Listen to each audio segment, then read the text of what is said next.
Good evening, ladies and gentlemen. This is The Skeptic offering 10 personal recommended horror pictures for the Halloween season.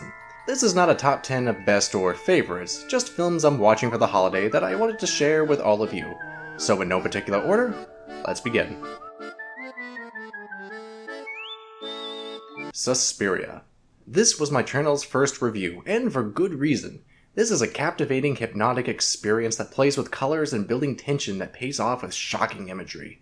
Even the soundtrack is like a sardonic melody that draws you in. We follow a student at a dance academy where the other girls go missing. Whereas the plot is basic, especially with the lyrics of the soundtrack giving away the reveal, it's best to know that this film is famous not for its story, but its experience. In that regard, it's hard to forget. Especially with a remake around the corner, there's no better time to try out this unique Italian 70s film. Haunting on Hill House. Alright, I'm cheating here with a new TV series, but wow! When I say horror is about subtlety, I mean like this. Loosely based on the book of the same name, it's a ghost story about a family's traumatic past that took place in, what else, a haunted house. Character relationships are important here, and the show doesn't lose focus on that when we're drenched in a ghostly presence. There are so many meticulous details that are easily missed, just in individual shots. The production is great, the story is great, why not check out this new series at the perfect time of the year? Trick or Treat. This is by far the most fun I've had with a horror anthology. It's blunt with its comic book influence, like that of Tales from the Crypt, but it has so much charm to it. It's not the scariest batch of stories, but it is finely tuned to the holiday of Halloween. It feels like one big celebration. If for no other reason, Sam is just the scariest yet cutest darn thing I ever did see on film. Sinister.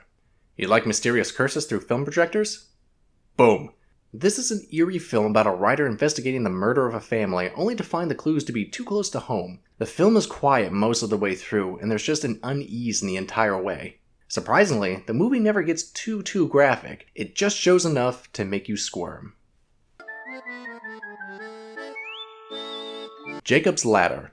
If you ever wanted to see one of the major influences for Silent Hill, then by gosh you need to watch this now. The story is about a war veteran who returns home with what seems to be just PTSD, only to have his visions increase in intensity. The ending is especially heavy, and with a remake recently being announced, this is yet another great example of creative psychological horror that you should check out for the holiday. Insidious. Need a break from Freddy when dreams are involved in your spooky flick? Then give this one a try. We follow a family that moved into, yet again, a haunted house. There's signs of a mysterious dark figure and the son falls into a coma. Now the family has to figure out how to save their son and rid themselves of this haunting. I'm typically not a huge fan of high-budget horror flicks with cliché plot elements and tons of visual filters on them, but this tries to represent a ghostly dream realm in a decently creepy way. It borders on surreal, and though I think other films have done something similar more effectively, I still always love experiencing other worlds, and this one is goddamn entertaining. The Conjuring. Again, this is another example of high-budget horror with a lot of cliches, but it's one of the better ones in that category. Heck, it's good enough to have 2 spin-off series, Annabelle and The Nun, so it's doing something right. Another family moves into another haunted house, and the creep factor is strong. This time around, we get 2 professional demonologists, Ed and Lorraine Warren, who are based on real people. Like I said, the hauntings are delightful, but the exorcism can be silly. But that's also my opinion of most exorcism scenes. I probably didn't sell you on this movie with my words, but I will say it's iconic enough to have wound up in my traditional Halloween lineup. It. If you haven't been roped into the hype already, then let me tell you about this recent Stephen King adaptation that has us following a group of kids being terrorized by a mysterious shape-shifting clown that feeds off their fear, as well as their bodies. The one credit I give this film is how fun and creative it gets. Whereas a lot of scary movies rely on formulas and old tricks, and whereas this film does at times, it mostly sticks to having a wicked good time. If you can handle creepy clowns, then definitely watch this, especially before Part 2 comes out next year. Halloween 1979. Well, with the sequel recently out, wiping out all previous history after the original film, might as well see where it all began. This classic slasher film has a murderous patient escape an asylum to go back to his hometown where he brings terror to a babysitter and her friends. The film is tame by today's standards, especially with a modest body count, but that theme song and voyeuristic vibe has got a delightfully creepy tone. The Ju-On series.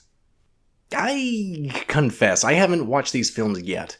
It's a franchise I've been meaning to watch due to my love for J-horror, as well as to see what inspired the American remake, The Grudge, starring Buffy the Vampire Slayer.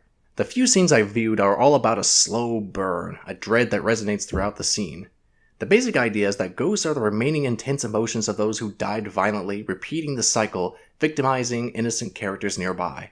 The Grudge is the most famous of these, but it might be time just to see them all. That's all I got for now.